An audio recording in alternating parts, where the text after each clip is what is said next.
Hey guys, it's Rob, and I figured for today I would give an update, a 6-month update on my health and dealing with vestibular neuritis. There's a really good chance if you are watching this that you had Googled on YouTube vestibular neuritis, dealing with it, will it get better, how do I cure it, anything, dealing with vertigo. Back in December, I woke up super early in the morning and had vertigo real bad, was in the hospital for 3 days. And had a lot of health problems because of it. Part of those problems were very high blood pressure that I'd been dealing with and had just been eating bad and not working out, not moving. And I do feel that kind of caused some of these issues, and I still feel that when I'm not feeling well, I check my blood pressure and it's usually a little bit higher, a little elevated. I am on better medication now. I am taking care of myself. You know, I'm doing yoga, I'm working out, lifting, stuff like that. I watch what I eat. I try to stay away from anything that's that has a lot of sodium in it. Sodium creates fluid in your ears, and the fluid in your ears is what causes the equilibrium issues. So I encourage you, if you're having problems with that, to really watch what you eat. You know, when I was first diagnosed with these problems, they thought that I had Meniere's disease because I went to an ENT doctor, an ear, nose, and throat, and he kind of freaked me out and got me really scared. And I got really on like meat and potatoes kind of diet, and there's no sodium in potatoes, and meat really has low sodium, so you just have to cook everything really plain. But then I realized that it's not going to help itself. I need to get up and get moving. I went to a neurologist, and the neurologist said that I just had vestibular neuritis. Not that that's nonchalant. But he said if you do your eye exercises that I had gotten from my physical therapist, that I would get better. And here we are, we're 6 months, I'm about 85-90% better. I've lost like 30 plus pounds by working out and getting healthier. Not everyone is in my boat. Everyone has different issues. Everyone has come across it differently. So, on the last update, if you look at my YouTube here, I did a 5-month update, and I talked about taking lipoflavonoid, which was to help with my tinnitus, which is the ringing of the ears, and it does help. The only drawback is it has an additive in there, like another vitamin called niacin, and that causes like a really flush face, and it doesn't make you feel so good. At least it didn't really make me feel so good. It did help with the tinnitus, and the tinnitus now, it is not as bad. I notice it when I'm working out and there's a lot of oxygen going through my veins, that my veins are wide open, that the tinnitus is the worst. So I'm trying to deal with that, but there are some people that are dealing with vestibular neuritis that can't leave their house or can't leave their bed. I encourage people to see several doctors about it. Make sure that you're being diagnosed properly. If you haven't had your MRA or your MRI or your CAT scan or anything like that, make sure you get that done. Make sure you have a hearing test.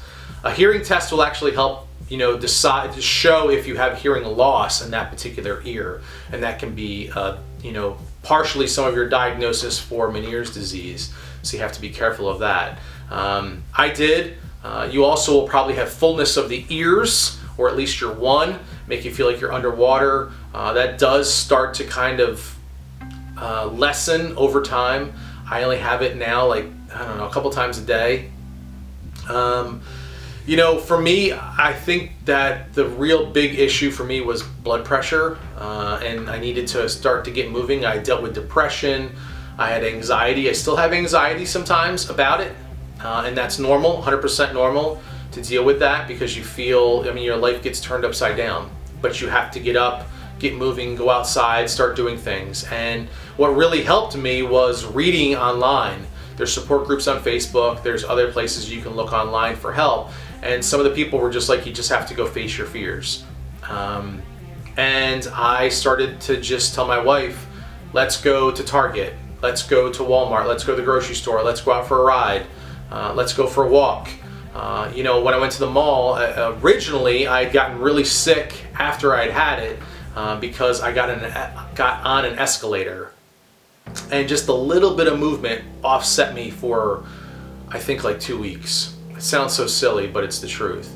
And I made it a point to go to the mall recently to get on the escalator, take the escalator like 2 or 3 times, just to kind of get over the fear, get over the anxiety, and kind of make the necessary steps to continue to work forward. You know, there are physical therapists that I would definitely recommend to go see to help give you exercises. I do eye exercises every day, 2-3 times a day, balance exercises to try and really reteach my balance. You know, but it's scary. So I definitely tell people that you know, for me, I can't speak for everybody, but for me, it's getting better. Like I said, I'm 85-90% better. I'm hoping in 2 months hits, I'll be 100% again, and this will be all behind me. You know, I don't know if it will be or not. That's the big thing. So I just take every day and do my best.